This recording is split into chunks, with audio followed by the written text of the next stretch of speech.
I like it. We got Charles Willis today. Thank you for having me. Give us a quick intro on your background. Charles Willis. Okay, so business background. Yep. First business was a company called Pinot's Palette. We did paint and sip was the industry we were in. So where people came and they, between a 2 or 3 hour time slot, we taught them how to paint a painting that they had signed up for. They were able to bring, food, beverages, alcoholic beverages, and they had really, just a really good time. It was more like a, social, interactive, fun, experience. Majority of our clientele were female, and we did bachelorette parties, we did birthday parties, we did all kind of stuff. We started in Montrose here in Houston, which is kind of right outside of downtown, and I was still working for oil and gas at that time. I was doing electrical engineering for a company called Techneep. And so, at nights and weekends, we were doing Pinot's Palette. During the day, I'm an engineer, right? Smooth transition. How does one go from electrical engineering? Yeah. That's a good question. So, me and my business partner, Craig, always played golf. We used to bounce ideas off each other all the time.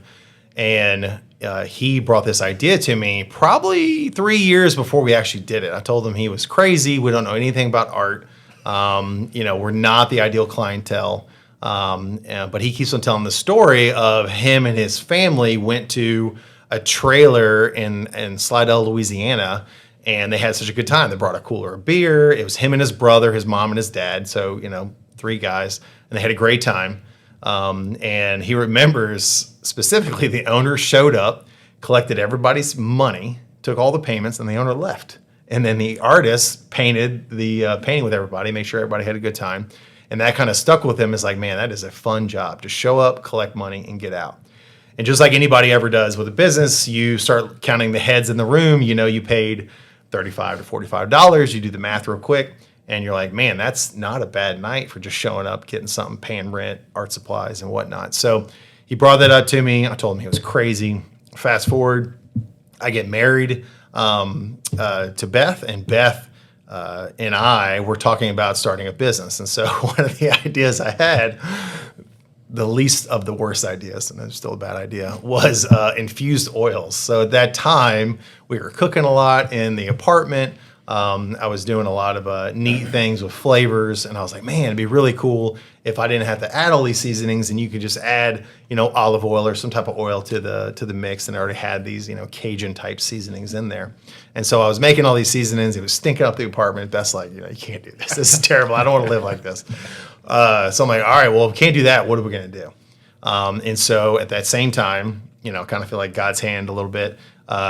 One of her best friends from high school, her, in-laws families had a woman that started a similar concept, a paint and sip concept in the Carolinas. And she knew that I had graduated business school and wanted to just bounce some ideas off of us. So we had the conversation, and she had a lot of business technical questions about accounting and other stuff like that, LLCs and all that kind of stuff. And after that conversation, Beth's like, if you want to start a business, you should start that kind of business. So I was like, okay, wait. I think I remember Craig talking about this a couple of years before. So I remember it was like a Thursday night or a Wednesday night. It was the middle of the week. We were both part of the LSU Houston Alumni Association here in Houston. They were having an event that night. It was like a happy hour. So I texted him. I said, hey, why don't you come to the happy hour? I got a business idea I want to throw to you. So we both show up. We're sitting at the table, probably had a little too many drinks, back of the napkin. And we're talking about this idea he brought to us, brought to me a couple years before. And I'm like, hey, Beth and I are going to do this. Do you want in? That's kind of how I put it. And he's like, hell yeah, let's do this. So we started looking for places to do it. We couldn't find anything. I don't know if you've ever looked at commercial real estate, but it's extremely expensive. They wanted between $5,000 and $10,000 a month to have a commercial, spot. And we didn't have that kind of money. We were working for corporate America. We were young. We were brand new. And so we thought the kind of deal was dead. Beth and I go to a restaurant in Montrose, a restaurant we used to go to all the time. I think it was called Ziggy's. Don't quote me on that. Anyway, it was right there on Montrose and Taft and Fairview. And we went to that restaurant on the corner, and we had to park in front of this like old rundown building. And then when we were coming back from that meal, we saw a little piece of cardboard in the window, and it said for rent, and it just had a number. And at that point, we had talked to probably 20 or 30 different commercial real estate agents at that point, looked at all kind of spaces. They were just way out of our price range. We just couldn't do that. So I'm like, all right, let's just call this one last one. We thought it wasn't going to happen at that point. So we call, the guy answered the phone. We're sitting in the parking lot. I'm like, hey, we're sitting in front of this building. It's got this sign. We'd like to learn some more information. He goes, well, hold on. Are you there right now? And he ended up being in the apartment across the street. He looked out the window, saw us, we were there, came down, opened it up for us. It was this little 900 square feet building. They used to record kids programs for schools in there. And it had wood floors, and the building was I think it was 100 years old at that stage, which was 2009. So think of built in 1909, right? So super old. The bathroom was smaller than a quarter of this table. It's probably this square right here. And you had to step up to it. So there was no ADA compliance or anything like that. But he said, the perfect thing. I think it was $700 a month.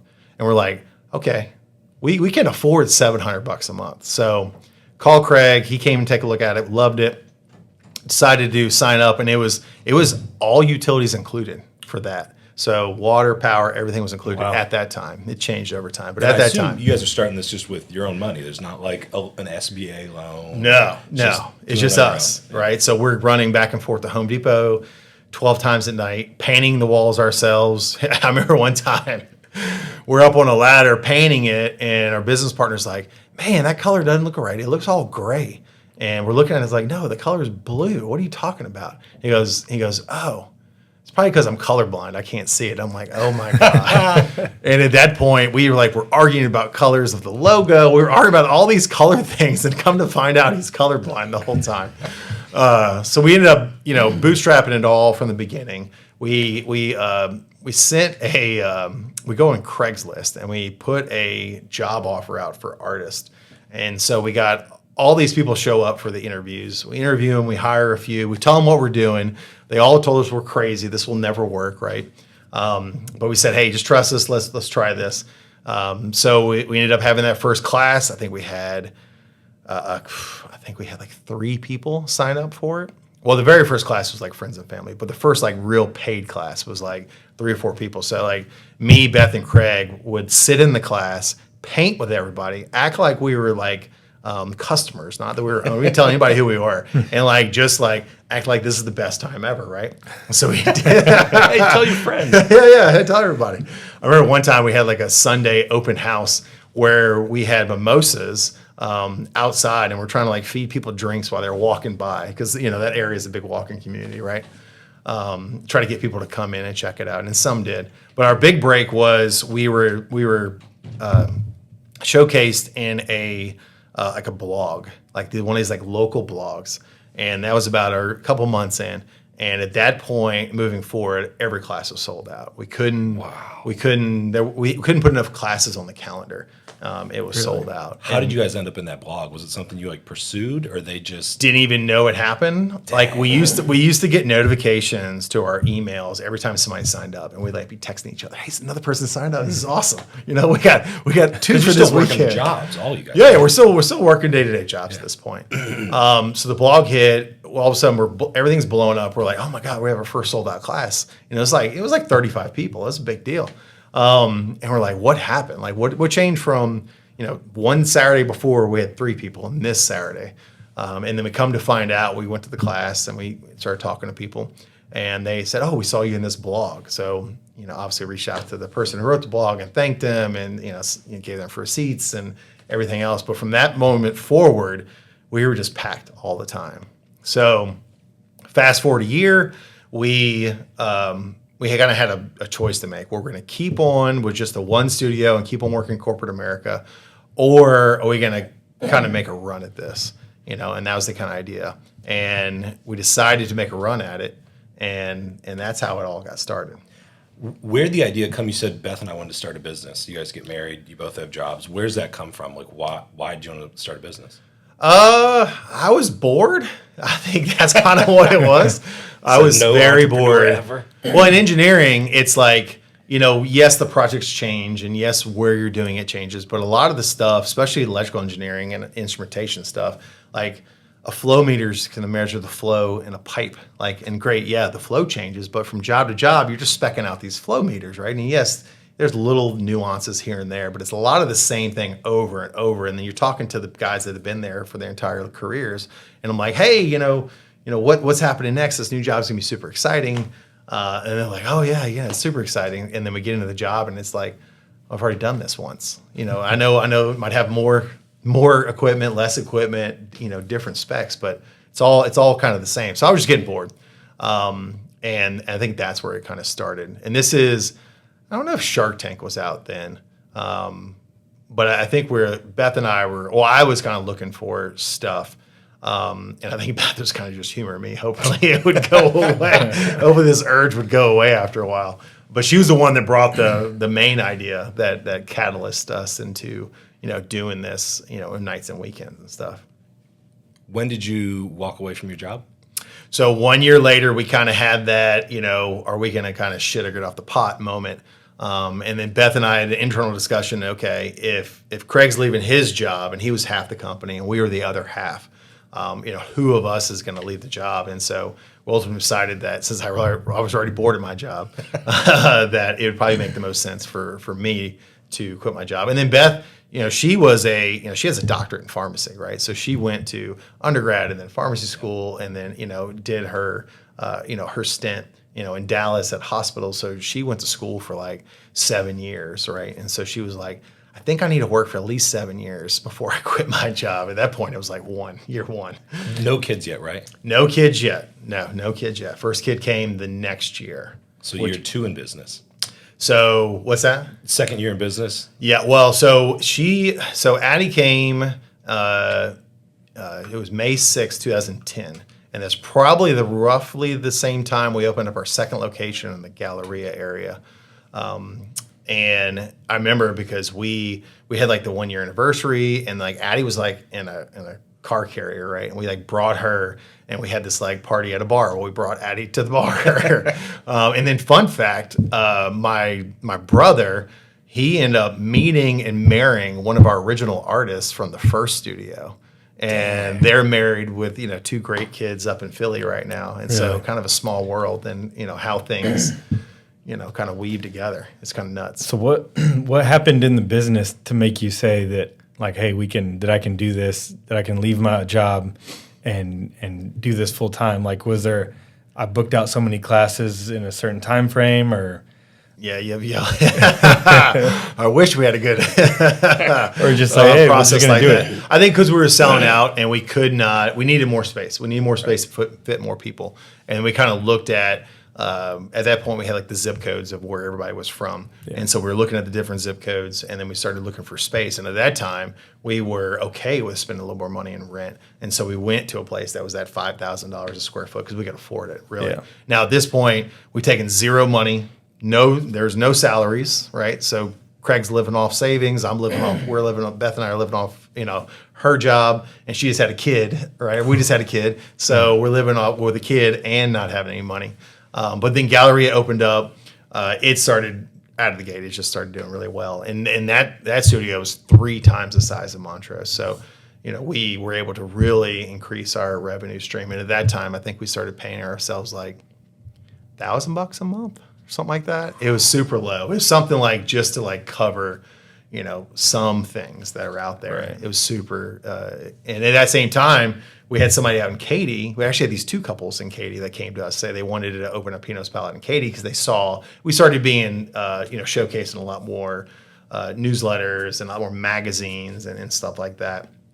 And we were working on a pop-up table in the Galleria every day once you stopped working. Wow. So we didn't have an office, And when was this? What around what time? It was 2010. So 2010 Galleria opened. At the end of 2010, we didn't know anything about franchising. We had to find a franchise attorney. This guy named Wayne Bunch. He actually went to LSU, and he kind of was teaching us about franchising. And you have to have this franchise disclosure document. You have to follow these rules when you're selling, and all these things. And you have to have an operations manual. So, did you intend to franchise, or did these two couples and Katie that approached you, was it like, oh shoot, we might have something here?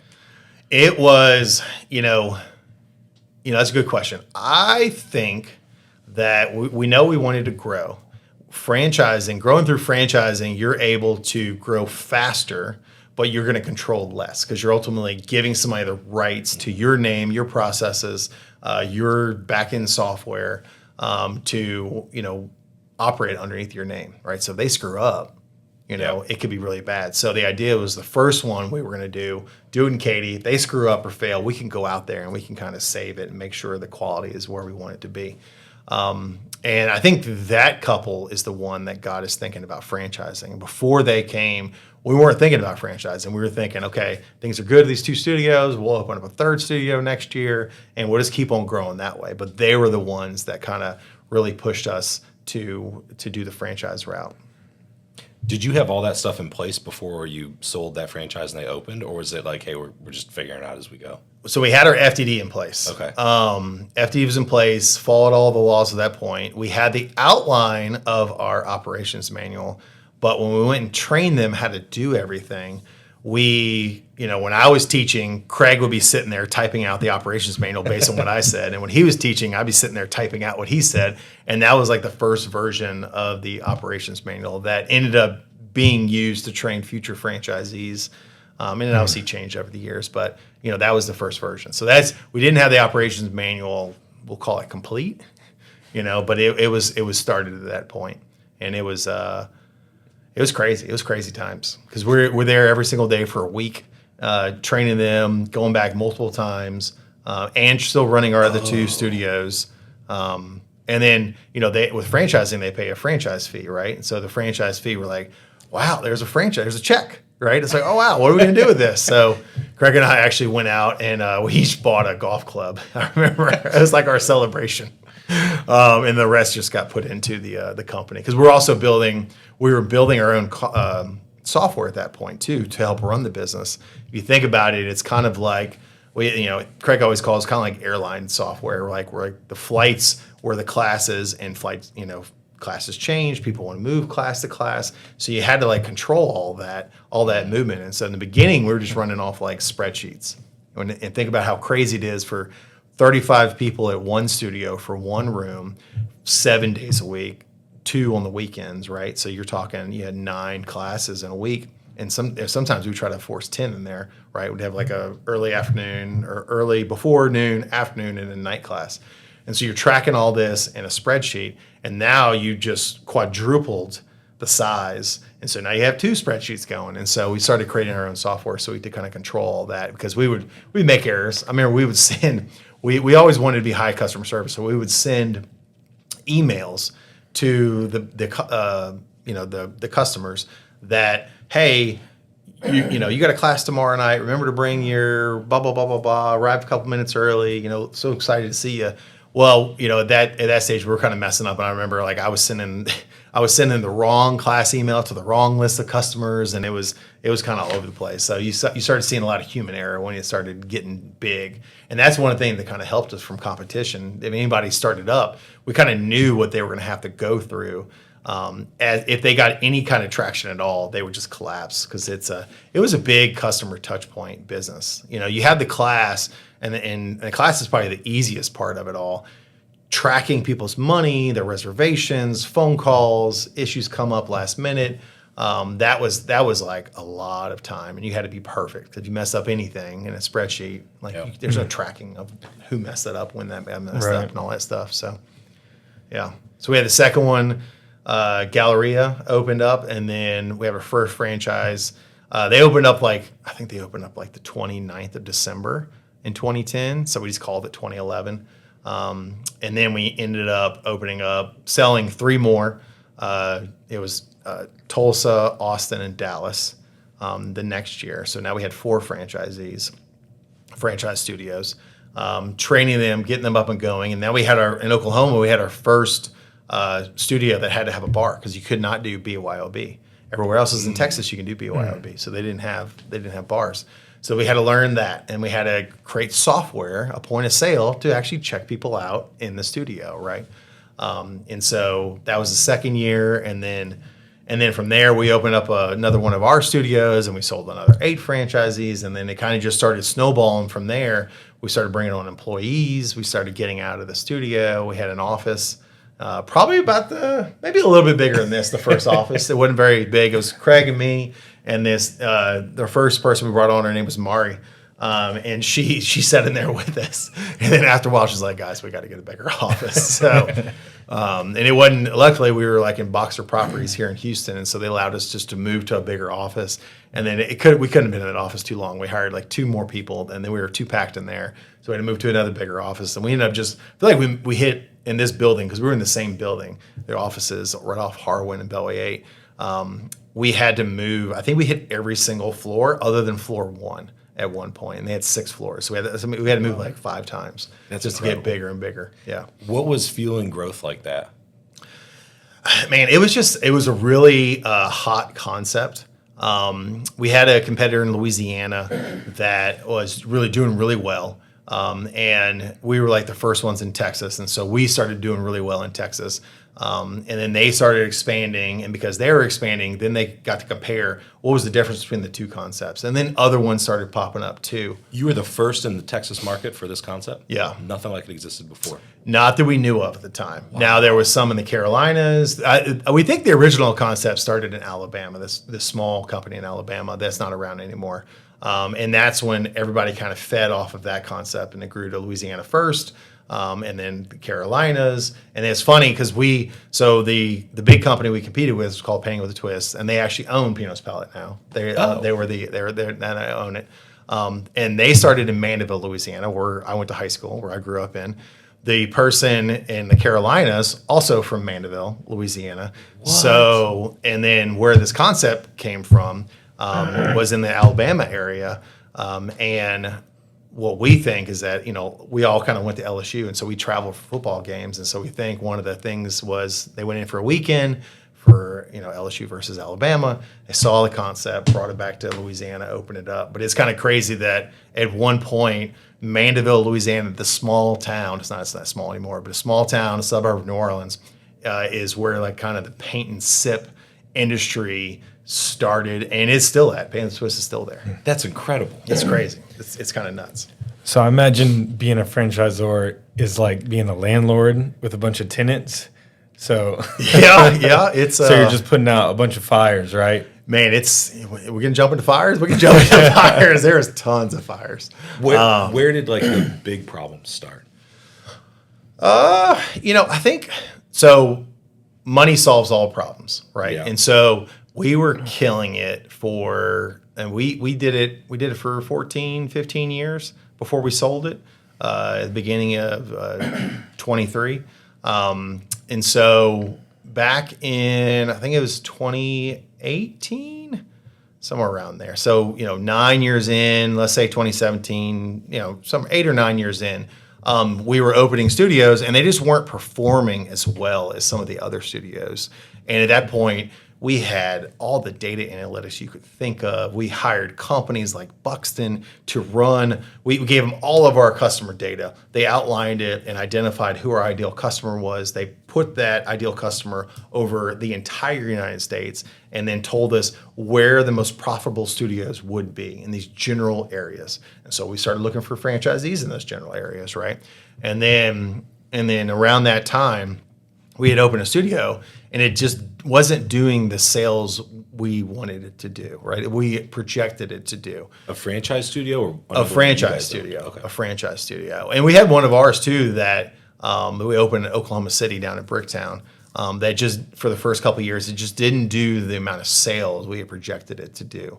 And in the beginning, you're like, okay, this is kind of weird. Maybe it's the location, maybe it's the marketing, and then we started to really look into a lot of it, and a lot of it sometimes it was the marketing. Sometimes we had this whole marketing launch plan that you were supposed to do, but since we weren't verifying and checking they were doing it all, they would fill out this sheet and say, okay, I agree to do all these things, right? Here's roughly the dollar amount, and that's all outlined in the franchise disclosure document, what they're supposed to be doing.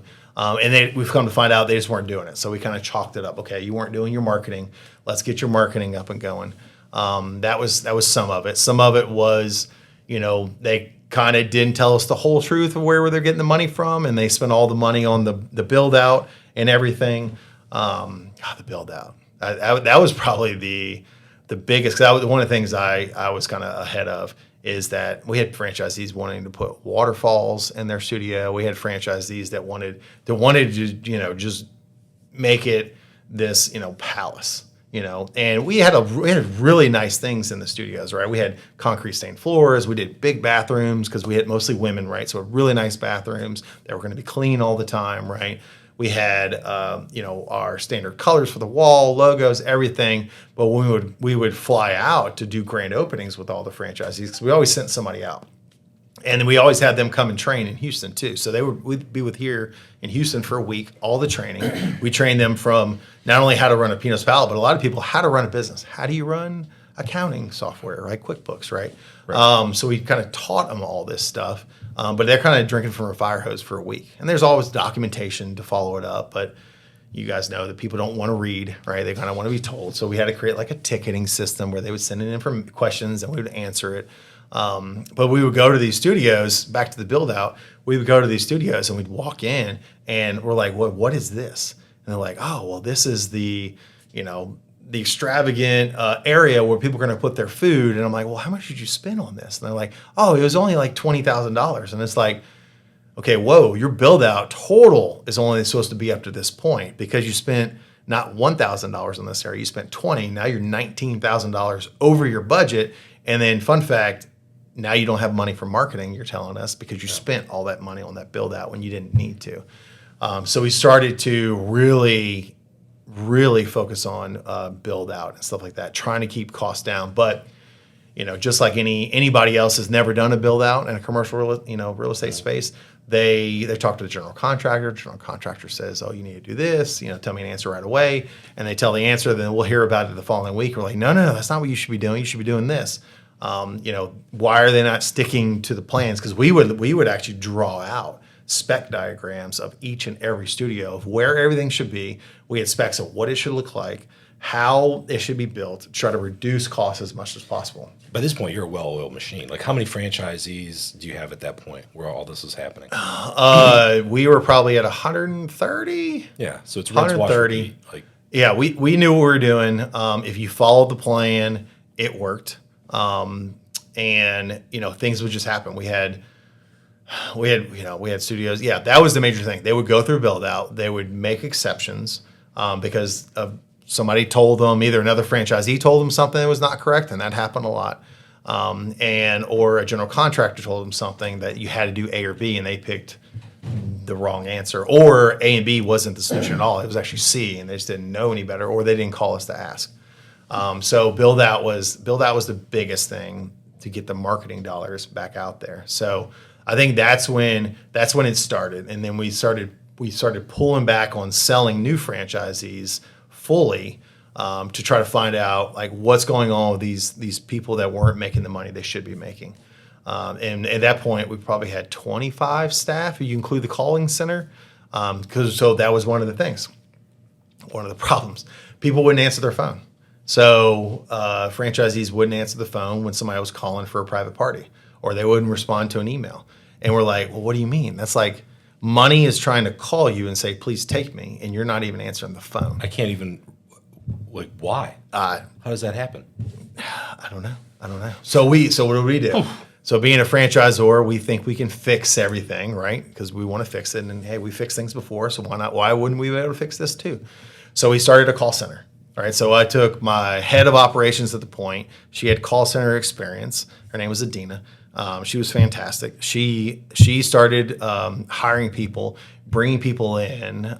We did call centers. I think at the beginning we did it for free, and it started working great. All of a sudden, sales started going back up. All the studios that used this, but then we started to charge for it because it started to become a helpline for people. So instead of like going and looking at the operations manual, they would just call the studio. They would just call the head office and ask a question. And so we instead of just training our call center on how to do sales, how to do private parties, we had to start training them on to how to answer questions that come from franchisees. And then some franchisees, they would hire studio managers, and their studio managers weren't trained because the franchisees didn't want to pay for them to come to Houston. So now we're trying to like train these studio managers on the fly. And so it just became to a point where toward the end, let's say in that same time frame, 2019, maybe 2018, we made it like mandatory. If you were a new franchisee, because you can't change a franchise disclosure document after they signed it, right? That has to stay the same. And the way we did it, if anything benefited the entire system, we would make that change to everybody in their franchisees. So an example would be, if we reduce the cost of something, we would do that for everybody, right? We wouldn't just do it for the new people. But if it was something that would increase the cost for everybody, we wouldn't do it. We would wait until they renewed their franchise disclosure document to do that for them. So we started requiring people to use the call center, and it's kind of crazy. We started running stats. Studios that use the call center would sell more private parties than people that didn't use the call center. It's like, okay, well, that's kind of crazy. Why is that the case? Well, people that valued the money that was calling in, they would use this. They also had money to use this, right? Yeah. And the people that didn't have money, they still weren't answering their phones. So we started doing secret shoppers. So we would send secret shoppers out, and that was in the franchise disclosure document, so we could do it. And the franchisee had to pay for them, and they would go do the secret shop, and then we would get a list of things they're not doing. Either they're not starting the class on time, they're not ending the class on time. And when you are, let's say you're married with kids, you may have a babysitter that you need to get home on time. The class can't run over an hour, right? To when it was supposed to. So, all kind of stuff. And so that was the marketing of the studios. Then we can jump into it. So what other problems? I was going to say, tell us about 2020. This is an in-person. Yeah. Well, before we get to 2020, there was one big moment. So I remember this because we got a letter from about half the franchisees. They wrote a letter. It was like a demand letter saying, at this point, we were buying everything from the market for art supplies. All right. And so we said, okay, hey, can we get art supplies cheaper to our franchisees? Or if it's not going to be cheaper, at least better quality to our franchisees. And so we started a whole supply chain called the Paint and Sip Supply. We bought a warehouse. We hired 2 people to start running that warehouse. And then we started getting containerfuls of canvases and paints and everything else. And then what was great about all this stuff, a great example is, we made it operationally better. So one of the things you had to do at the end of the night, all the paintbrushes that people use, well, they're all different sizes and shapes and whatnot. Well, when we started, they were all green. And then when we started getting paint on them, we reused the paintbrushes, started getting paint on them. Sometimes you couldn't see the number. So unless you knew what a number 2 brush, number 4 brush was, they weren't that big a difference. So they started to get all mixed up. So we said, okay, what if when we started sourcing these brushes, let's make all the handles different colors so it's easy to sort to save the artist time. And so time is now, they're paying them per hour. And so that was something we did that everybody loved. Well, then we started white labeling the paint. And so the first paint batch came in. Well, some colors were like so thick, they wouldn't get through the pumps, right? And so we told people, okay, take the pump off and just squirt it out of it was like a gallon thing, so it's not a small amount. It's like just squirt it out, and we'll make sure the next batch is bigger, or better. It can flow through the pumps better. And I think that was one of the things that they didn't like to start with. And then our canvases. Canvases was the big thing. We got 18-wheeler, the 40-foot long trailers that would come in, and we would hire temporary workers to move all these canvases out of there. What was great about the canvases, and even the paint, so the paint had Pinot's palette on it. The canvases on the back, they had Pinot's palette on it too, right? So just like if you have a cup at a house and they see your logo a lot, our hope was, they have the canvas on the wall, they take it off, look on the back, they see Pinot's palette. Okay, great, branding, we can get people out there. And we had 2 different, we started off with one, but at that time, was it Michael's bought somebody. the arts store here. Yeah. They bought somebody, and if I'm remembering this correctly, and at that same time, there was only a certain number of canvas manufacturers in the world, and they bought one of the people, and with that came one of these canvas manufacturers. So we lost that supply chain right there, so we had to pivot to another one. Well, the canvases were, I think they were 25 cents more per canvas, something like that. Well, it was a big uproar. Like half the franchisees were pissed about it. And so they demanded a cheaper option. So we went and found a cheaper option. Well, when you go through with cheaper options, there's a couple things that happen. The wood of the canvas isn't as thick, and so it has a tendency, if it gets warm or wet, it'll warp, right, after time. And if you're painting wet paint on a canvas that goes through, it's going to warp it. So it doesn't sit flat on the wall. So that was an issue. And then the canvas itself wasn't coated with the kind of, it was like kilts on a wall. It's kind of what they put on top of a canvas so the paint wouldn't go through the cotton canvas, right? It would stay on top of it and it would look like a nice picture. And so they had less of that. So they had to use more paint on these cheaper canvases, and they had these other issues too.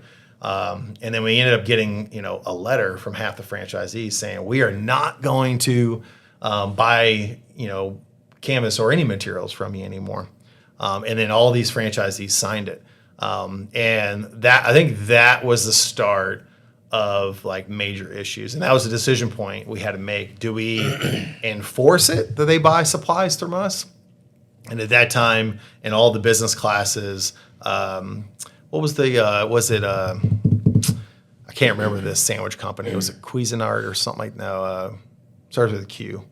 Quiznos. So Quiznos franchise company just got sued because they were jacking up the prices of all the supplies to their franchisees. They were making it a revenue stream. But like a lot. So like instead of a napkin being like a penny, it'd be like 5 cents or something like that. So they were like taking a huge advantage, and they were getting sued by their franchisees. So this is kind of in the news at the time, and people know about it. And so they thought we were using it as a revenue stream too. And it was crazy because still to this day, we look back because when we sold the business in 23, we finally closed out all the books. We went and reviewed everything from the past.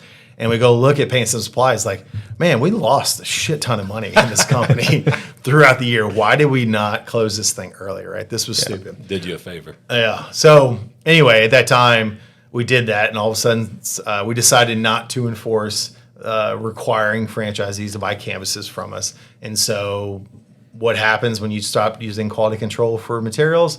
People go out, they find their own stuff. There'd be deals at the local store where they could get, 10 canvases for $10 or something like that. And we were charging, $2.25 or something like that. Oh man, it's only $1 here. And then they would be talking to each other, and then they would all go get it. And then those canvases turn out to be terrible, and they would get complaints, and then it would be our fault that they were using these canvases.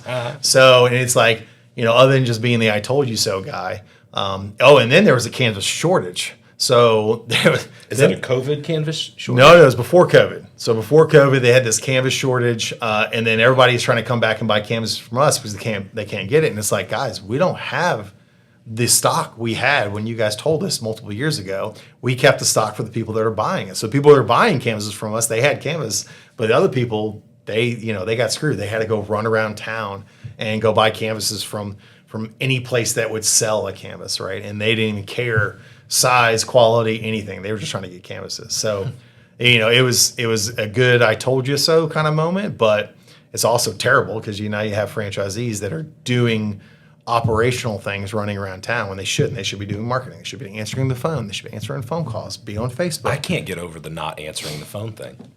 That's incredible. We talked about it so we had annual conferences every year, and it's something we brought up every single time. We had secret shoppers that would call. So we had secret shoppers that go in. We also did secret shops where they would call every quarter. Our call center did it. Dina led it up. Call every single studio, and it was like, did you ask for my name? Did you ask for a callback number? Did you ask me what I wanted, when my party was supposed to be? Just like simple things that you think, hey, I'm calling for a private party. You would collect information from. Did you ask why I was having a private party? And consistently, the numbers were terrible. And just studios that did well and had high sales, they did well. And those secret shops, the ones that didn't do well, half of them didn't even answer the phone. And it's like, well, we kind of know why. So all the systems and the processes of the company you guys came up with and trained the franchisees on how to do it, right? Like the scripts. Yeah.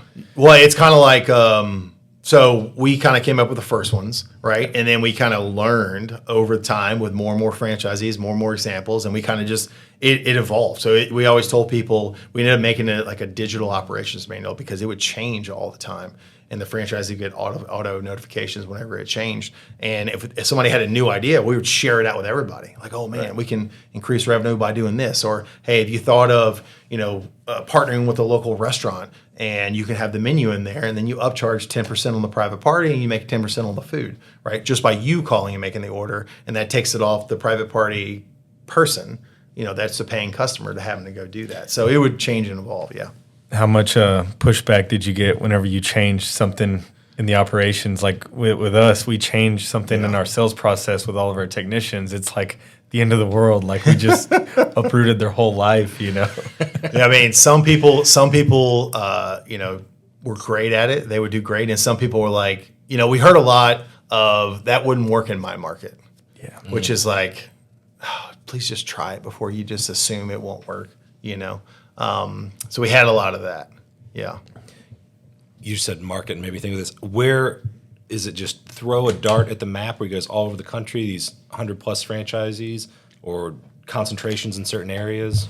I'm trying to remember the exact numbers. I think we were in 32 states and we had 3 in Canada when we were all said and done. Our concentrations were New Jersey and California. Why? I think just because we had a rock star franchisee in New Jersey. Multiple locations? She just had one. Okay. Maureen, if I remember right. She just had one, and she was just a rock star. And when people saw her, they wanted to, copy what she did. Got it. And so we had more there. And then we had multiple rock stars, people in San Diego, actually. And they started down there. They were rock stars. People that wanted to see Pinot's Palate, they would just drive there, go to a class, love it. And then, and I remember like we had, we only had one in Atlanta, at one point, and she just didn't do as well. She was one of the first ones we identified didn't do as well. And we went and secret shopped and did everything. And, it just wasn't hitting the numbers we expected to hit. So when people in Atlanta were looking to open up Pinot's Palate, they would go to that person's studio, and it just wasn't doing as well. So then we wouldn't get more people. Right. So it was amazing. If you had a good one, it grew a lot. If you didn't have, when I say a good one, you had a good studio creating a lot of revenue, right? It would increase the number of studios around there. If you didn't have a good studio creating a lot of revenue, you just wouldn't get callbacks from there, right? What happened in March of 2020? Okay, so we started doing EOS. Yeah. Right? Yeah. EOS, we started that probably in 2018. Entrepreneur's Operating System. Yeah, Traction, Gio Wickerman. Great book, recommend it. It was great. It kind of really, we were, just trying to figure out why some of these studios weren't performing well. And that whole system really trying to hone it in and brought all of our staff on the kind of same page. Kind of, they always say in the book, rowing in the same direction, right? So we started just getting things done at a clip that was amazing. But we had a coach that we sat down with every quarter. And it was 2019, I think it was our summer session. We're sitting down, and then my co-founder said in that session, hey, I don't want to, I'm going to go do other things, not work in Pinot's Palate after the end of the year, right? And I was like, oh, shit, okay. Do I want to stay in Pinot's Palate without Craig? And ultimately, I decided to also step back at that time. We ended up, we had a great person with a great background named Doug that we promoted into the president spot. And he took over in December of 2019. And so Craig and I are now working from home. We're still doing EOS. So every Monday morning we're doing our L10 meeting. I don't know if you use EOS, but L10 means like leadership gets on board on the call. You have it's whole diagrammed out what you talk about at certain times. You bring up issues, you bring up solutions, you have to do's. It's pretty good. It's a really great way to run like a structural meeting. And we were doing that, and then March 2020 hit, and then it was like, oh shit, what do we do, right? And there was rumors of it. You remember COVID? There was rumors of it in December, and in January it started heating up, and then February is when we're seeing it. But anyway, in March, in that week, it was like when did everything shut down? I feel it was like the 13th or 14th. It was the middle of March because I remember where I was Yeah. on spring break, and we were like, "Are we gonna have to drive home? Yeah, Can we get on an airplane?" So yes, it was smack dab right in the middle of March. Yeah. So yeah, I think I might be wrong, but I think it was March 14th if I remember right, because Beth's birthday is March 12th, and she had her birthday, and then we were gonna go on a trip down to the was it Antigua? Yeah, Antigua in the British Virgin Islands. We were going to go down a trip with a bunch of other friends. So we had I feel like it was like 6 or 7 couples. We're all going down together. We had rented, out this place. It was going to be super fun, and that got canceled because of that. So, on March 14th, and let's assume that's the day. I might be off a couple days. To March 21st, we lost 70% of revenue, just like that. Just done. Because everything was closed. Yeah. Most of our places were in California and New Jersey. Strict. And very strict COVID laws there. Yeah. They shut everything down. And then, we're talking with Doug every single day, talking about, hey, how do we start doing remote classes?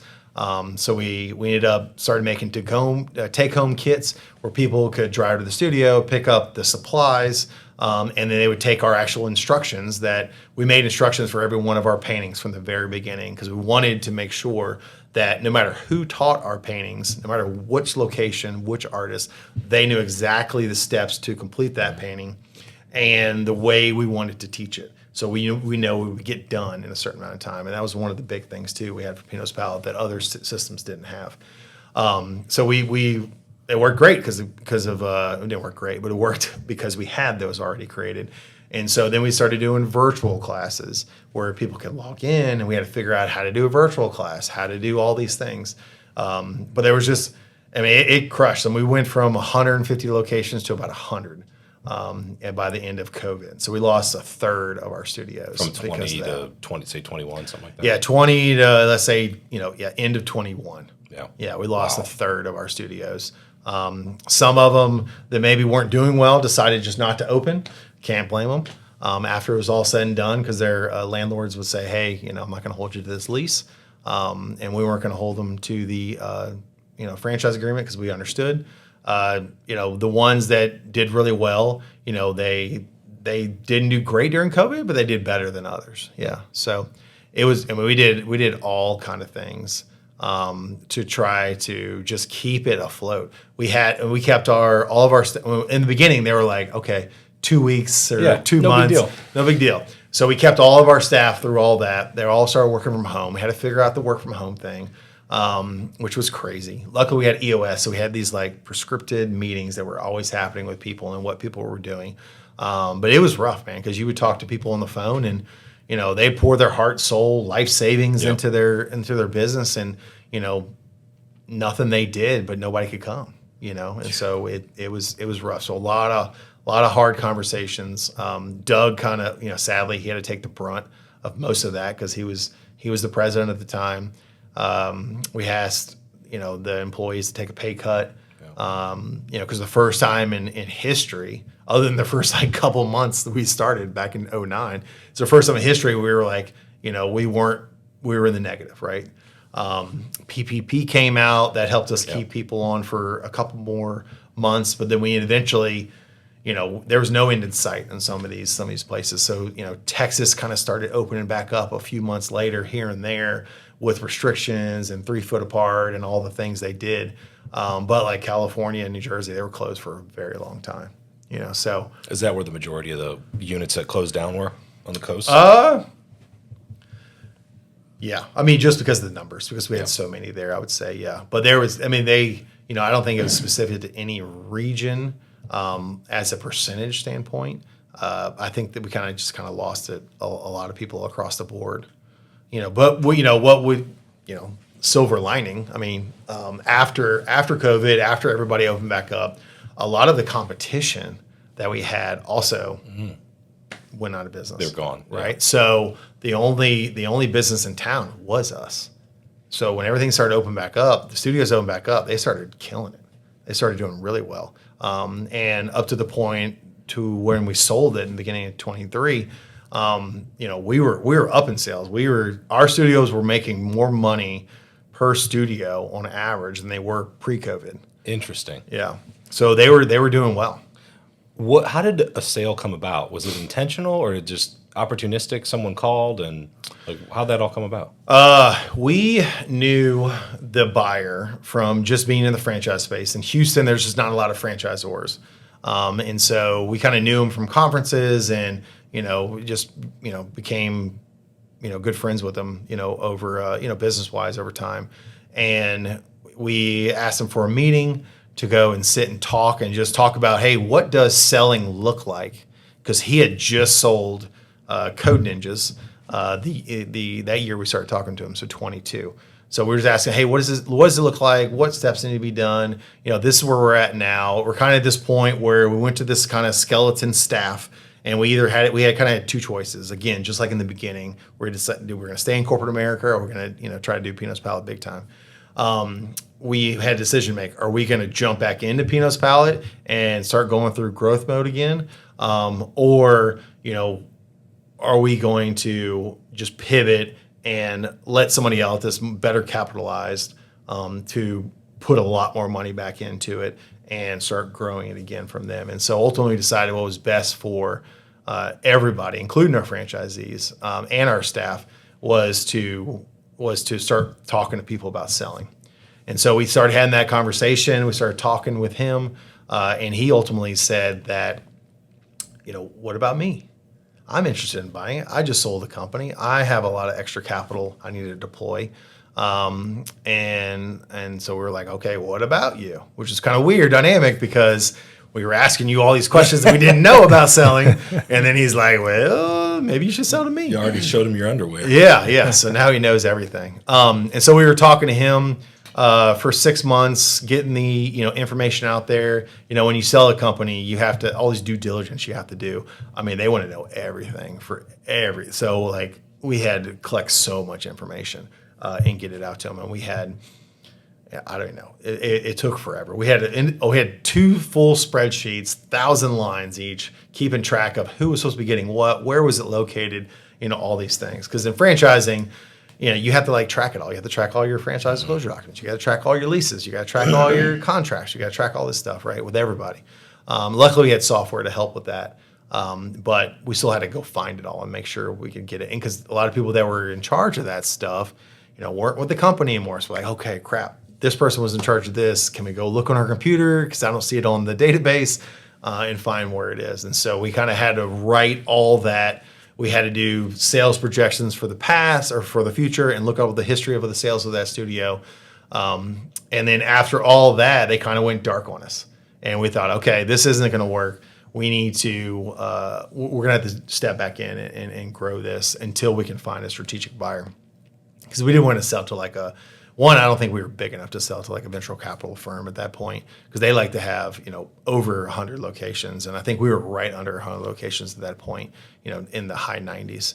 And then, 2022's over, and we're like, okay, that deal's done. He's not answering us. And then all of a sudden, February 23, he calls us up. Hey, I want to close this thing in the next 2 weeks. We're like, whoa. What do you mean? We don't, we're waiting on this from you, blah, blah, blah. So we scramble, get all the information together. And then we end up closing, March of 23. I remember that. Yeah. I remember where we were. Yeah. So me and you, we're on a EO Forum retreat down in Mexico. And I got my laptop out doing nonstop because we're waiting on last minute things. And then, everybody signs the contract. Well, it's not fully executed until the money is actually transferred. So now I'm hitting refresh on this thing, and it's like, oh, no, I'm still waiting on this. So just sending stuff back and forth. And then I fly back, and then we have to announce it to the system that we sold. And in that order, the new buyer, his name was David, the new buyer, he didn't want us talking to any of the franchisees. So he and his team had interviewed strategically some of the franchisees and had interviewed our entire staff. but he didn't want us talking to anybody. So we kind of had, I don't know if you call it a gag order, but we weren't allowed to talk to anybody. And so the first time the employees learned about it, we told them, I think it was that morning, if I remember right. I think it was that morning. We said, hey, we're having a meeting down in this office, be there. So we ended up telling them what happened. We negotiated that every single one of them had a job with the new company, which was great. They weren't happy. The new company wasn't happy that we just gave everybody raises at the end of the year. I think it was this November, December. We just give everybody raises because we were growing again. We had money. I was like, I want to keep them happy. We just give everybody raises. He was like pissed. Like, why did you just give everybody raises? You know you're about to sell to me. Did you do this on purpose? I'm like, dude, you were gone. MIA. Ghosted you for a while. Ghosted me for 90 days. Like, we didn't hear about November, December, January. I didn't hear from you. So I assume you died or something, right? So we ended up giving everybody raises. We had them jobs lined up. Now, the big deal was they were used to working remote since COVID, and the new job was and then we were at Harwin and Beltway 8, so the new job was down in Sugar Land, and so that was a big change. So I know most of them didn't stay for very long there, but it was, and we told the franchisees that same day. So we had a big conference call, we told everybody to be on it, had big news. So we announced it, we introduced the new team. How many franchisees didn't take that phone call? I don't know, because they ran the phone call. I don't know what it was. But there was a lot on it. They had good questions. Who was our contact person moving forward? Luckily, it was the same employees before, and so they did that. It was kind of nuts, and because we didn't get a lot. I didn't get a lot of phone calls from anybody after that. But they took our email addresses too, right? So when that happened, we had to hand over everything, right? So everything was handed over, and all of our email addresses they now controlled. So if anybody emailed us asking a question, well, we didn't get it. It went to the new owner, and the new owner decided to do what they wanted with that. So I bet that's a weird feeling of being in complete control, and then one day it just cuts off, right? I think. So stepping back, the first weird thing was stepping back from being in Pinot Spallet full-time, because we did it for like 14 years, right? So being in Pinot Spallet for full-time, 14 years, stepping back, and then having our president step in and doing most of the communication. That was the first weird thing, right? But we were still involved. We still had our weekly meetings. We had multiple meetings a week. So we're still involved doing strategic decisions and stuff like that. And all the day-to-day stuff was done by the team. And I really feel bad for Doug, because he kind of got screwed in this whole deal because he took a job at 25 employees. Company was starting to grow again. Everything was going good, and then COVID hit. And it's like, shit, man, you can't nothing we can do about that, So anyway, so then what were we saying? I lost my train of thought. Just giving up control. Yeah. Oh, giving up control. Then okay. One day it's just you're done. And then not having any contact with any franchisee. I don't think I've talked to any franchisees since that day in 23. Think of that. Like, that's your job for 15 years, and then it's just a sharp end. Yeah, we knew. Oh, somebody's at the door. UPS. Should we tell them to leave it? We have to edit this part out. That's all right. Whoever was left, I guess. Oh. Yeah, so having full contact with them for 15 years and all of a sudden not having any contact with them. And I don't think, maybe a random text message here and there I've received because we had all phone numbers at the office too. And all those numbers, were the new companies, right? And all the emails, all the communication, the mailing, like we had to, so after you sell a company, they get all your mail, right? Mm-hmm. They get all the mail for everything that's happened before. And I remember we were waiting for some refund checks back from insurance companies we had overpaid, and we had asked them to mail it to us so we could get that going. So it was nuts. It's the weirdest. It's weird. That's probably the best way to say it. It's so weird. It feels like foreign, and you kind of want to go have a beer with them all and ask, hey, now that it's been 2 years since it happened, and remember the new buyer, they only owned it for 18 months. And then, because I don't think they were really ready to take a system like that on. Wow. And then they turned around and then sold it to Paying with a Twist. who was our biggest competitor at the time. Like literally on our EOS, they say like, "What is your purpose?" It was like one of them was like to destroy Painting with a Twist. Like that's honestly what it was, right? I love that. Yeah, so it was kind of nuts. man. And so now Painting with a Twist owns Pinot's Palette, and they still run them as Pinot's Palette. But they changed a lot of things. They changed like the look and feel of the studio, and anyway, they own it now. They can do what they want.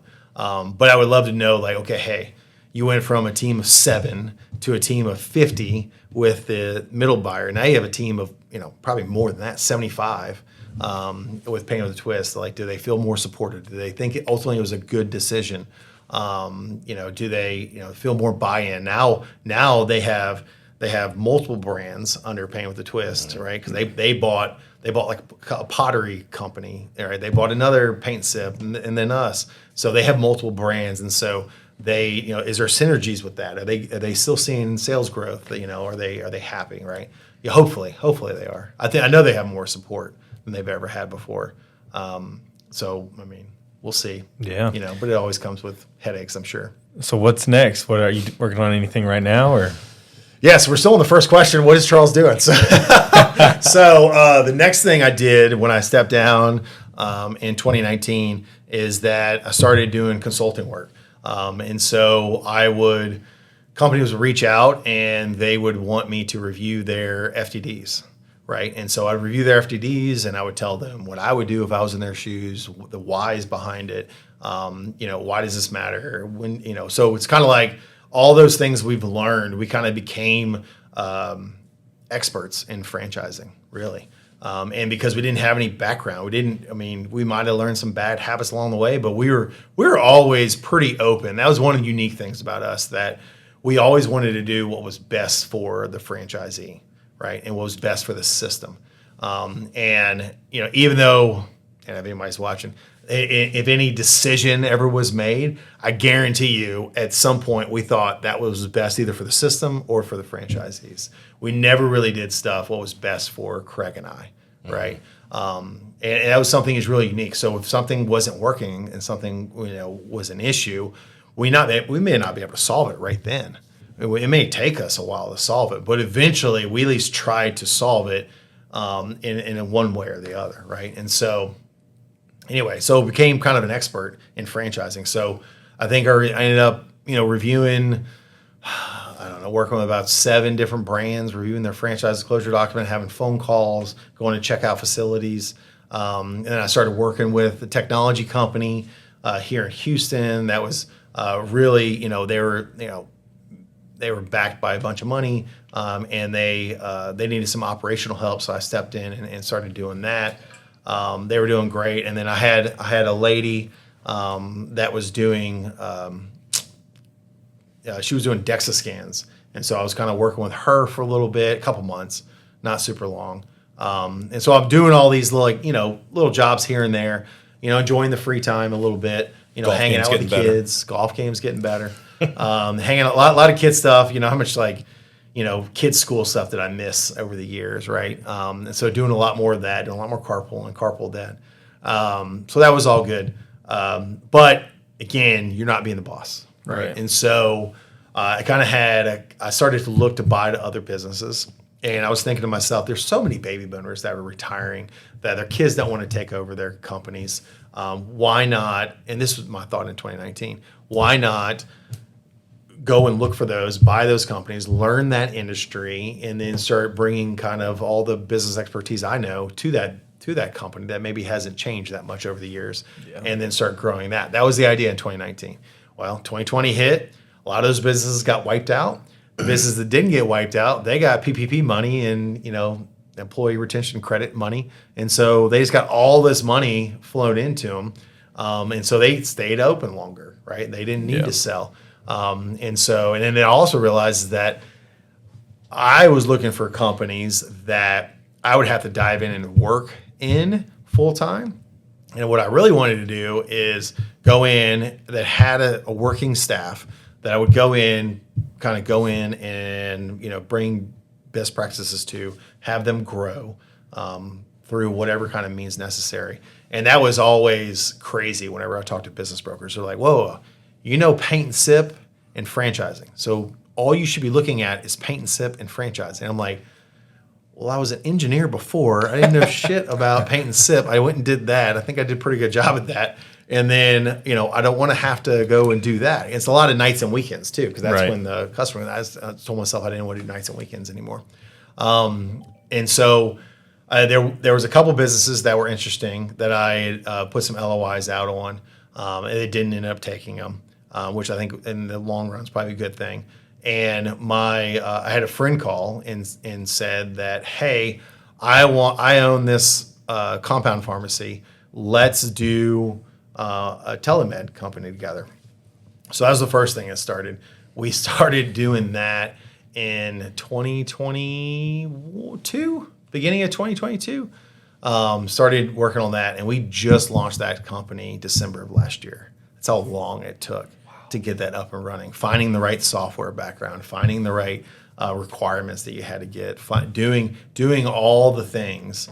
And then we finally launched it in December. And then while all that was happening, I had a friend from high school call, and she was working with a competitor at the time that helped schools raise money, and doing fund runs and fundraising and stuff like that. Yeah. And so she started picking my brain about franchising, and I was like, well, this is a great concept. It's going to require some custom software, which now I have a background in. Not coding it, but helping decide how things should work, and and all the back and forth with software outside of the coding. I don't do coding. So we decided to start that company up, and that company actually started 18 months ago. So that company was a lot quicker to get up and going, even though it took a lot of time to design the software to do it. And so that one's blowing and going, doing great. We have our first we don't have, it's not a franchise yet. It will be a franchise in the future, but we have our first, what we're calling management agreements in the area already signed. And then we were actually talking to another person here in the Tomball area about coming on as a management agreement too. So we might have 2 locations in addition to the kind of corporate locations that we do. So it's, that's a fun job. I mean, seeing these kids run around and have a good time, and that was great about Pinot's Palate too. Like, everybody came to have a good time. They smile and laugh, and they're having it. It's a fun business to like go and enjoy, and seeing customers enjoy it. And it's the same thing with the fun run. It's the stuff outside of that's hard, right? And so that's kind of the expertise I bring to that. So I have 2 things going right now. So Feats for Funds, and then Trava being the telehealth. And so that's doing well too. We launched December 13th, so we're a little over 2 months in. We've hit all our targets so far. Launching new products, and things are going well. If you go back, your entrepreneur journey started in 2009. 2009, yep. Did it start just because you were bored, or did it start years before, where like did you have like a desire to go do this as a kid? Were you like, is it literally just out of nowhere where I'm really bored, I'm doing the same thing over and over as an engineer, and I want to go do something else? That's a good question. Let me turn it around to you guys. So I know, like, when I was a kid, you had the lemonade stand, right? You did that all the time, right? And parents were like, wait, it cost me more than you're selling it for to do it, right? So I always did that. I would bring, like, back in the day, they had little things that you would, trinkets you would make with your hands, like folding, and I would sell those things at school. So I was always selling stuff. I remember in college, I had this gig where if you... This is terrible. But if you, it was MasterCard or Visa is one of them. And they had this table in the out in the common areas of LSU. And if you get kids to sign up, the kid would get a basketball goal. Well, they paid you $25 an application. So I'm like, holy crap. And I was like, all right, I'm going to go do this. So I think I went out there twice. I got kicked out both times by security because supposedly you're supposed to like register with the school. I didn't do that. And I ended up having to pay for like 3 semesters of school from that job for working for 3 weeks. Wow. So I think that's probably the bug. I've always tried to look for ways to make money that's like fun and exciting and like and it changing. I like things that change, right? And that's what's great about business, because you always have new problems. There's always gonna be a problem. There's always gonna be a new problem. You have to figure out how to solve it. and move forward. And so, I don't know. So is that enough to say an entrepreneur was in the blood, or I don't know? Does everybody do lemonade stand? I don't know. I don't think so. My kids are real entrepreneurial at 5 and 9, selling stuff and doing things like that. But I think most of us, there's something like in you, like, and it starts early and you can see it. Yeah. That was my story. I think it's kind of yours as well. But so I like to ask that. Just like, where did it come from? Well, I was wondering too, like, do you ever have a boss that you think is doing the wrong things at the wrong time? Does that kind of get you start thinking, okay, how would I do it if I could do this better? And so Pinot's Palate, we weren't the first paint and sip out there. We just knew we could do it better than the competition, right? Feature Funds, we weren't the first person to do fundraising. We just know we can do it better. Trop, we weren't the first. We just know we can do it better, right? And so, and I think people look at that like, oh, you're just kind of mimicking another business idea, but that's kind of what everybody does.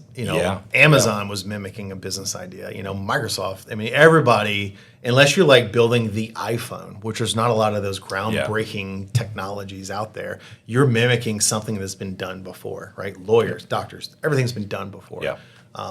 So can you build a better mousetrap? And if you have confidence in yourself that you can build a better mousetrap, better customer service, whatever your niche is, you ultimately got a decision point. I've heard the other day that becoming an entrepreneur is kind of like jumping off a cliff and trying to build a plane on the way down, right? So I kind of like that because you have to have the confidence to jump that you're going to figure it out. Because people that don't have confidence to jump, they're just not going to jump. They're not wired for it. It's scary. It's not. I mean, everybody has the same fear, and maybe you're naive to how hard it is. Maybe you have more confidence than you should have. And I think every entrepreneur probably has more confidence than they should have. But you kind of need that. For sure. Yeah. I was in my late 20s and naivety and... Yeah, you have to be a little bit stubborn. Yeah. If you're not stubborn and think you can do it better than somebody else, like, you're not going to do it. Yeah. You do like the analysis paralysis thing where you can research and that's great. You have all these fantastic data points to decide if you're going to do something or not. But at some point, you get to decide, okay, stop that. Can I do it better or not? And it's like between you and the mirror, and that's it. Yeah, and then you jump off the cliff and build the plane on the way down. Yeah, you got to jump off, man. Yeah, it's nuts. Yep, that's good. That was a perfect, I love that analogy. Jump off a cliff, figure it out on the way down. Yeah, it's crazy. How long was that? Hour and 12 minutes. Oh, that's not bad. That's not bad.